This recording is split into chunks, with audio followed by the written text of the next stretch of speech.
Parents are doing a good job of talking to kids about internet safety at the middle school and the high school level, but statistics show 1 in 4 parents don't talk to their 6 to 10-year-old children at all about it. And our next guest says talking to kids earlier may actually help avoid internet problems later. That makes sense, right? She's the author of E-Parenting and a contributor to Metro Parent magazine. We welcome back our favorite techie parent, Sharon Miller-Sindrich. Thanks for being here. Hi. Thank you. So how did you get this information that parents on an average are talking to their kids later rather than earlier? Well, there's so much research going on right now because obviously the internet has really made a huge impact on our families, our society, and so there are a lot of organizations trying to figure out who's talking to who, how are things affecting families, and where are the gaps that we as parents kind of need to fill in. And so what we realized is that we have this great opportunity when kids are young to start to teach them basic habits, basic safety measures, and also set up our own family systems to be safe. And that's why it's really important. This month, October, is National Cybersafety Awareness Month. So just like during Fire Safety Month, it's a great time for families who, regardless of the age of your children, to kind of do an overall assessment of how safe your computer is, not only to protect your family, but to protect your personal information and your computer software and hardware. That's what I like about what you said. You know, it's a perfect time for families who regularly are downloading things like games and opening mail and swapping photos to really take a good look at the kind of security they have in place for their computer. Right. And I was interested to read that 70% of parents, I think this is right, yeah, here we go, report that their child has had some issues with the internet. Right. So when we say issues or problems, what are we talking about? What kinds of issues? Well, oftentimes we're talking about maybe something came through their IM that made them uncomfortable, or maybe they had a situation of cyberbullying, but we're also talking about where maybe something that was not so nice popped up because the software on your computer wasn't updated to block certain advertisements or certain solicitations that may be kind of something that you don't want your kids to be seeing.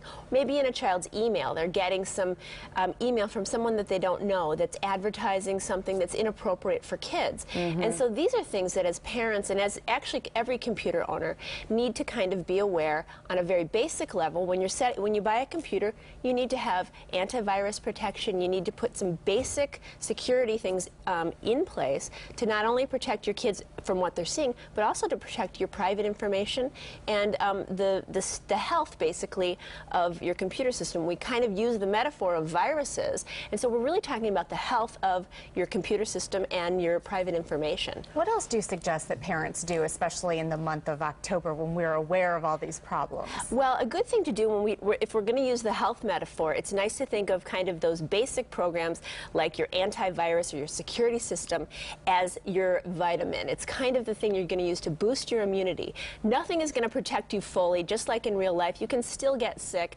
Your computer could still get a virus or get something that would be unhealthy for it. But that's going to be kind of our basic immunity booster. And many people have a security system but don't update it. Most security systems or antivirus software need to be renewed every year.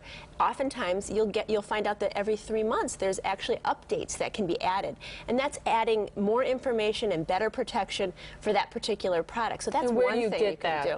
Well, if you have a program, you should check the website of the program or call the manufacturer.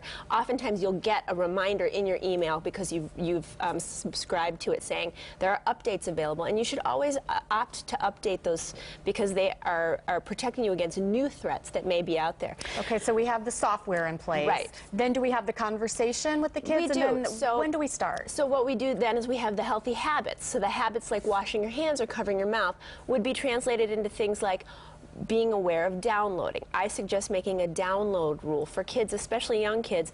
You never download or click yes to anything unless you ask a parent. Now, for really young kids, most of the time, you're going to be with that child, and you can explain what's happening, and that's where the conversation comes in. For older children, you need to have a conversation so that when they're online by themselves, they are going to be developing some critical thinking skills, and you're going to say, I need to know what you're downloading. Once you download from one particular website, if it's a game site or something like that, and you've agreed with that child, this is a safe place to download, that's okay. Also, opening attachments in email. This is something even as adults, we've learned slowly that we need to be aware of anything that comes into an attachment. And so kids need to know that too. If you see that there's an email from grandma and it says, look at our new dog, and you know grandma got a new dog, it's probably fine to open that picture. But if you get an email from someone you don't know, or there's an attachment and you weren't really expecting it, then you need to really be careful about that, because you could jeopardize your security. One of the other things you say is turn on your firewall. Right. So a firewall, if you think about kind of a barrier against the bad stuff on the internet, the cyber threats out there, a virus protection security system will check what you are choosing. If you choose to download something, it kind of checks that download to see if there are any red flags, if it's something that could be hurting your computer. A firewall is something that's like a little moat around your computer. And what that does is, if someone is trying to get in without you knowing it, a third party is trying to access your computer, you haven't said yes, you haven't done anything, but for some reason it's trying to get into you, it blocks those attempts. So for everybody listening to you and thinking of all these things and maybe needing a refresher course in what we just talked about, how can people out there go? Well, again, the National Cybersafety Alliance has a great website called staysafeonline.org, and they offer a lot of really great safety tips up there. Again, these are real basic things about choosing software to protect your computer, about creating some real simple habits. And so that's a great resource. Also on my website, pluggedinparent.com, I've got the link to that organization as well as a couple of other tips. Okay, and we have that up now. It's pluggedinparent.com, and the website you mentioned was www.staysafeonline.org. Two great places to go for tips. And again, National Cyber Safety Security Month, that's what October is, so it's a good time to be checking on those things. Yeah. Sharon, thanks for being here as always. Thank you.